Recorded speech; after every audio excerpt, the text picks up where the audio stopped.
વાળું કામ છે. મને 77 વર્ષ થયા છે.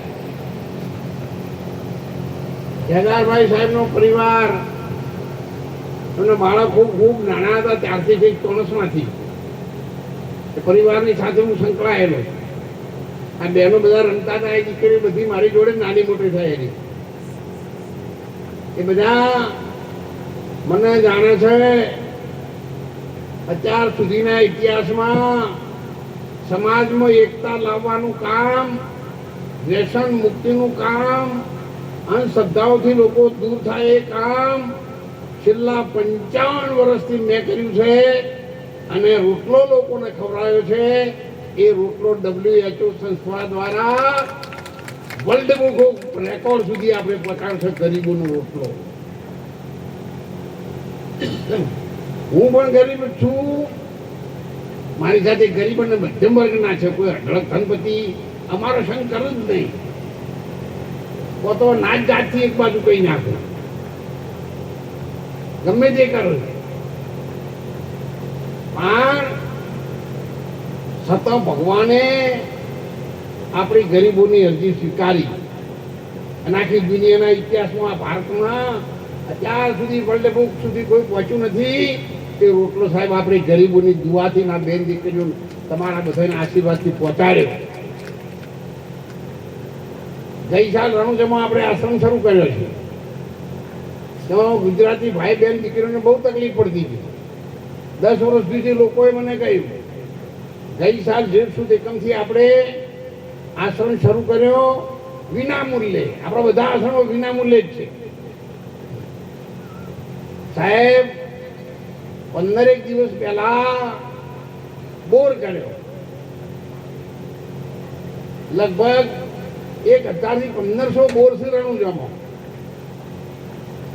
પણ મેં ભગવાનને પ્રાર્થના કરી કે મહારાજ દરરોજ, રામદેવજી મહારાજ દરરોજ હું 10 ટેન્કર પાણી મીઠું મંગાવું તો મને 5000 રૂપિયા થાય.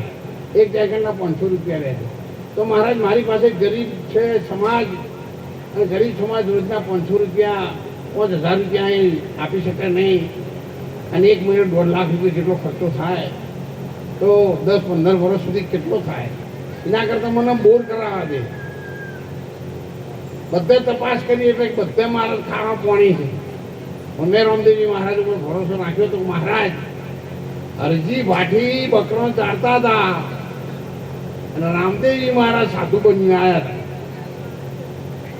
અરજી मुझे पानी चाहिए तो बाबा इधर तो पानी नहीं है, मारवाड़ है, रेगिस्तान है, ये रण है. જ્યારે પાણીનો માટીનો ઘડો ખોલ્યો ને, અંદર પાણી નહોતું. અરજી પાછળથી હું હાલ જ આવું છું. જે તલાવડી છે ને એ ભરેલી છે. કે મહારાજ એમાં તો મારો બકરો કરું છું. પણ કે ના, તું જોઈ આય. સાહેબ હજી પાછી ગયા, આખી તલાવડી ભરેલી હતી.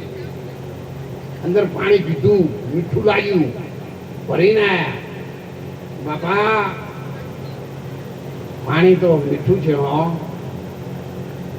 સાહેબ. આપણા બધાનું છે હો, મારું છે એટલે વફો નહીં કરતો.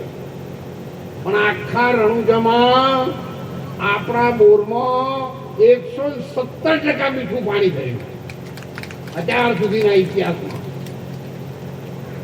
અને આખા રણુજાની અંદર એક હવા ફેલાણી કે ગુજરાતી ધર્મશાળા છે, એની અંદર બોરમાં મીઠું પાણી લોકો બાટલા ભરીને 50-50 કિલોમીટરથી બાટલા ભરી લઈ જાય.